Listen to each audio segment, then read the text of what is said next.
Assalamualaikum warahmatullahi wabarakatuh.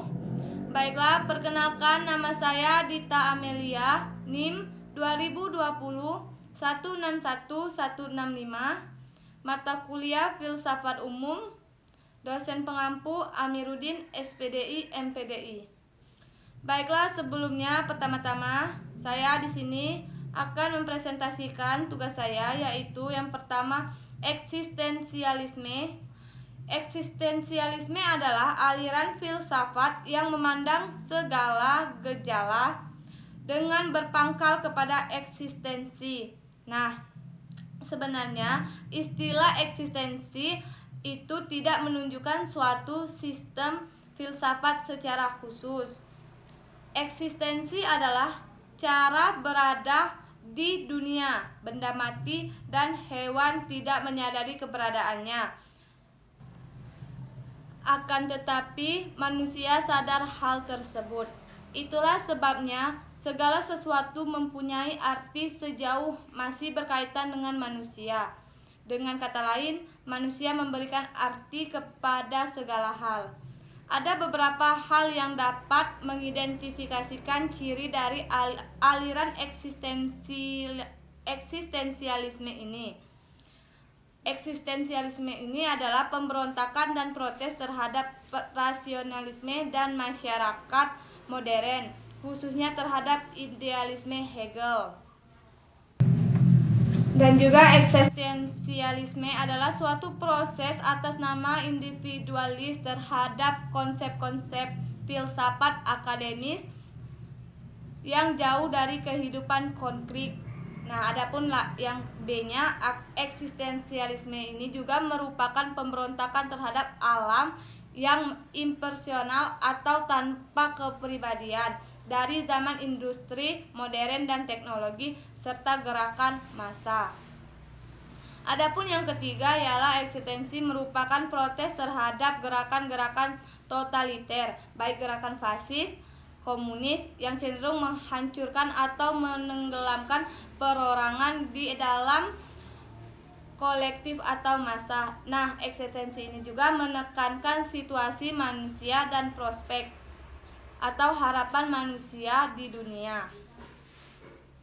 Keunikan dan kedudukan pertama eksistensi adalah pengalaman kesadaran yang dalam dan langsung. Filsafat ini bertitik tolak kepada manusia konkret, manusia yang bereksistensi dalam kaitan dengan manusia. Eksistensi mendahului esensi. Nah, tokoh-tokoh yang penting dalam filsafat eksistensialisme ini adalah yang pertama adalah Martin Heidegger 1883 sampai 1976. Martin Heidegger ini adalah salah satu filsuf yang paling asli dan penting pada abad ke-20. Tetapi ia juga yang paling kontroversial. Pemikirannya telah memberikan sumbangan untuk beberapa bidang yang berbeda dalam karyanya, yaitu Being dan Time.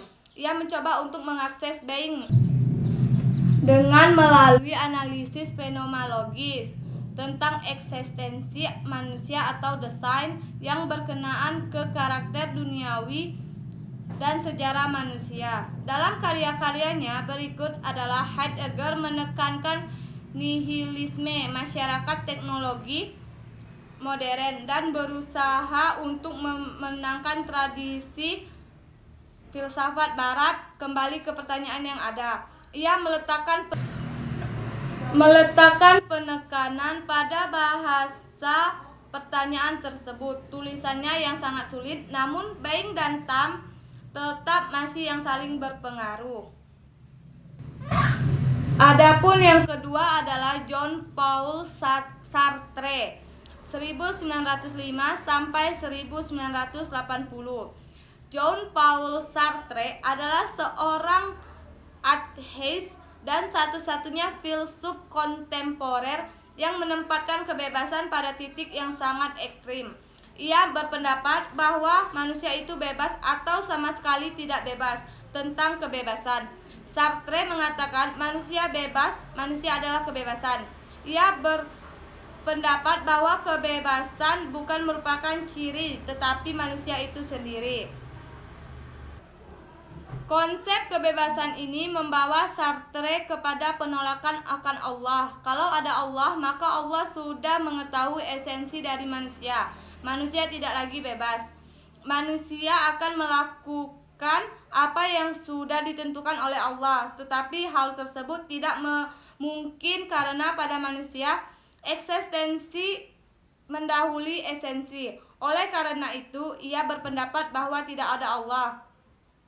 Dalam bukunya yang berjudul Existentialist and Humanist, Sartre memberikan tanggapan kepada orang-orang yang mengatakan eksistensialisme adalah etis, bahwa eksistensialisme sama sekali bukan etisme yang menolak adanya Allah. Namun seandainya Allah ada, hal itu sama sekali tidak mengubah apa-apa. Adapun yang kedua adalah pragmatisme. Aliran ini sangat terkenal di Amerika Serikat. Pragmatisme mengajarkan bahwa suatu hal yang benar adalah sesuatu yang akibatnya bermanfaat secara praktis.